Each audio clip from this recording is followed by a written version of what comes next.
ကဲအားလုံးပဲမင်္ဂလာပါဒီနေ့ရှင်းလင်းခက်လေးမှာတကယ်ကိုစိတ်ဝင်စားစရာကောင်းတဲ့သူတေသနာတစ်ခုကိုအတူတူလေ့လာတော့ကြမယ်ခက်တဲ့သာသနာပြုအတိုင်းအဝိုင်းတွေရင်ဆိုင်နေရတဲ့အကြီးမားဆုံးဆုံးဖြတ်ချက်ချမှတ်ခြင်းဆိုင်ရာအခက်အခဲတွေကိုလွန်ခဲ့တဲ့နှစ်300လောက်ကခွေကားတဲ့အလေးကျင့်ဟောင်းကြီးကနေဘယ်လိုများဖြည့်ရှင်းပေးနိုင်မလဲဆိုတာကိုအသေးစိတ်ကြီးဟောကြမယ်နော်ဒီတော့ကျွန်တော်တို့လေးလာမယ့်အဆင့်ဒီကရှင်းပါတယ်တဲသာသနာပြုအပြောင်းလဲနှစ်ခေါ်တော်မူခြင်းစင့်ခေါ်မှုသုံးကွေးခါအဆင့်အလားလေးညီညွတ်ခြင်းလုပ်ငန်းစဉ်ပြီးတော့နောက်ဆုံးကအတိုင်းဝိုင်းတိုးတက်ရေးဆိုပြီးအဆင့်ဆင့်သွားကြပါမယ် ပထမဆုံးအပိုက်တစ်အနေနဲ့သာသနာပြုပြောင်းလဲကြောင်းကိုစကြည့်အောင် ဒီအကြောင်းကိုတေချာနားလည်ဖို့ဆိုရင်အနောက်တိုင်းခရိယန်လောကမှာပြီးခဲ့တဲ့ရာစုနှစ်အတွင်းကဖြစ်ပေါ်ခဲ့တဲ့ကြီးမားတဲ့အယူဆအပြောင်းလဲကြီးတစ်ခုကိုအရင်ဒီဖို့လိုပါတယ်အရင်တော့ကဆိုရင် ecclesia-centric ကိုအတင်းတော်ကပဲသာသနာပြုလုပ်ငန်းတွေကိုဥဆောင်စတင်တယ်လို့မြင်ခဲ့ကြတယ်ဒါပေမဲ့ခုခါမှာတော့ theocentric ဆိုတဲ့အမြင်ကိုပြောင်းလဲလက်ခံလာကြပြီအဲ့ဒါကဘာလဲဆိုတော့ဖျားသခင်ကိုယ်တိုင်ကတက်ကြွစွာသာသနာပြုနေတာဖြစ်ပြီးအတင်းတော်ကအဲ့လုပ်ငန်းစဉ်တွေမှာပါဝင်ရုံတတ်ပဲဆိုတဲ့အမြင်မျိုးဖြစ်သွားတာပါတော်တော်လေးကွာခြားသွားတာနော်ဓမ္မပညာရမှာတော့ဒါကို Missio Dei လို့ခေါ်ပါတယ်ဆိုလိုတာကဘုရားသခင်ရဲ့သာသနာပေါ့ဗျာဒီလိုနားလည်လက်ခံလာမှုကနေပဲယနေ့ခေတ်မှာလူသိများလာတဲ့ missional communities လို့ခေါ်တဲ့သာသနာပြုအတိုင်းဝိုင်းလေးတွေပေါ်ပေါက်လာခဲ့တာပါသူတို့ကဒီစကြဝဠာတစ်ခုလုံးနဲ့ဆိုင်တဲ့သာသနာပြုလုပ်ငန်းကြီးကိုကိုယ့်ရဲ့လက်ရှိနေထိုင်ရာရက်ကွက်ပတ်ဝန်းကျင်လေးတွေမှာအသက်ဝင်လာအောင်လက်တွေ့အကောင်အထည်ဖော်ဖို့စူးစမ်းနေကြတဲ့ဒေသခံဖွဲ့စည်းလေးတွေပဲဖြစ်ပါတယ်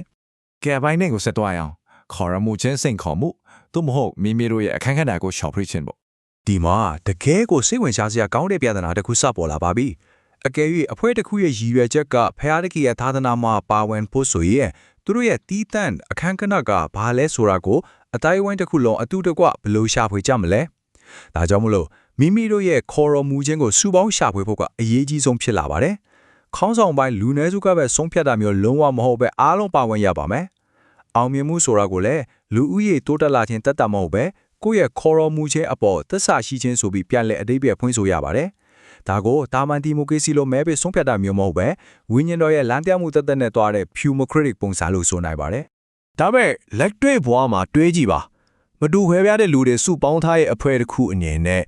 လူများစုမဲပေးတဲ့စနစ်ကိုလုံးဝမတုံးပဲနဲ့ဘုံတူညီတဲ့ဥတီချက်တစ်ခုကိုဘယ်လိုများရှာဖွေကြမလဲ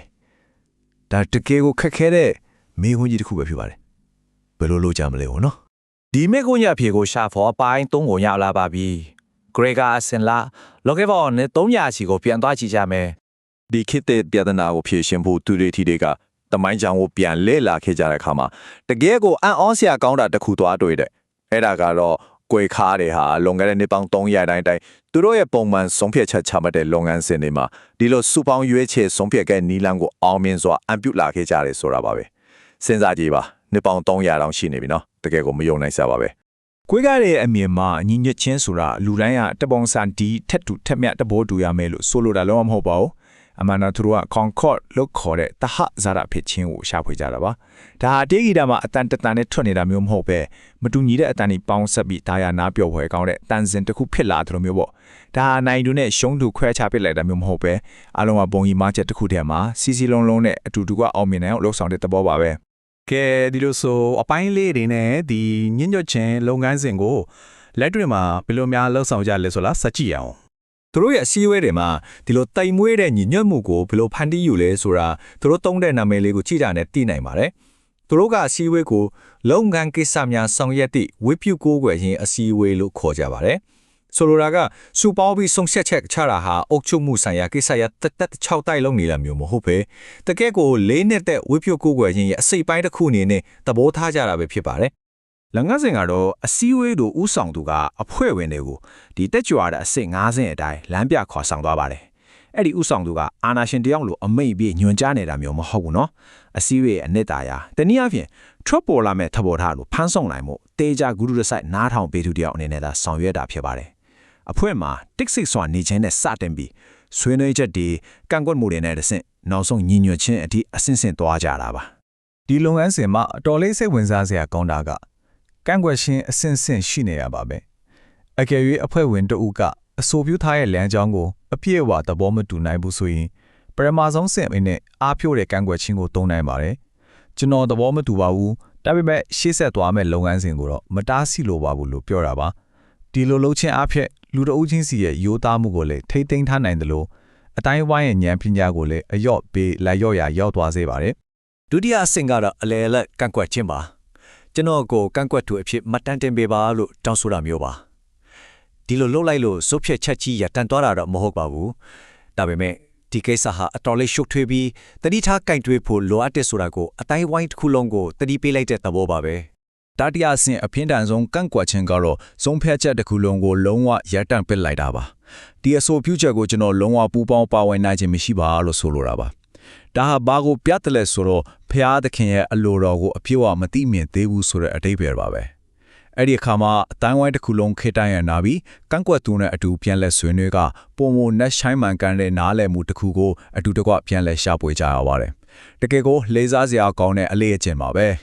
ဟုတ်ပါပြီအပိုင်း9ကိုရောက်လာပါပြီဒီအလေးအကျင့်တွေကိုလက်တွေ့မှာဘလို့အသုံးချပြီးအတိုင်းဝိုင်းတိုးတက်ရေးလှုပ်ဆောင်မလဲဆိုတာကြည့်ကြရအောင်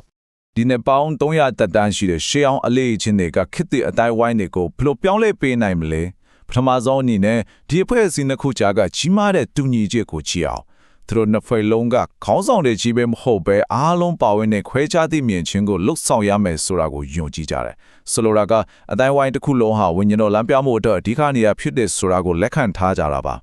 ဒါပေမဲ့အဲ့ဒီမှာကွဲလွဲနေတဲ့အဓိကအယူဆတစ်ခုလေးရှိနေပြန်ရောအဲ့ဒါကတော့ဖျားသခင်ရဲ့လမ်းပြမှုကိုဘယ်နေရာမှာအဓိကရှာဖွေမလဲဆိုတဲ့အချက်ပါသာသနာပြုအတိုင်းဝိုင်းတွေကဖျားသခင်ကိုပြင်ပပတ်ဝန်းကျင်ရက်ကွက်ထဲမှာအဓိကရှာဖွေလေ့လာကြပေမဲ့ကွဲကားတွေကတော့သူတို့စုဝေးနေတဲ့အစည်းအဝေးအတွင်းမှာသာအဓိကရှာဖွေကြပါတယ်ဒါကြောင့်မလို့သာသနာပြုအတိုင်းဝိုင်းတွေအနေနဲ့ကိုယ့်ရဲ့ပြင်ပပတ်ဝန်းကျင်နဲ့ထိတွေ့ဆက်ဆက်မှုကိုမပြတ်ကွက်စေဖို့အတွက်ကွဲကားရဲ့ပုံစံကိုတတော်ဝေမတင်အကုန်လုံးလိုက်တူဖို့တော့မဖြစ်နိုင်ပါဘူး လုံးဝအကုန်မယူနိုင်ပေမဲ့ကျွန်တော်တို့အတူယူသုံးဆွဲနိုင်တာတွေအများကြီးရှိပါတယ်ဥပမာ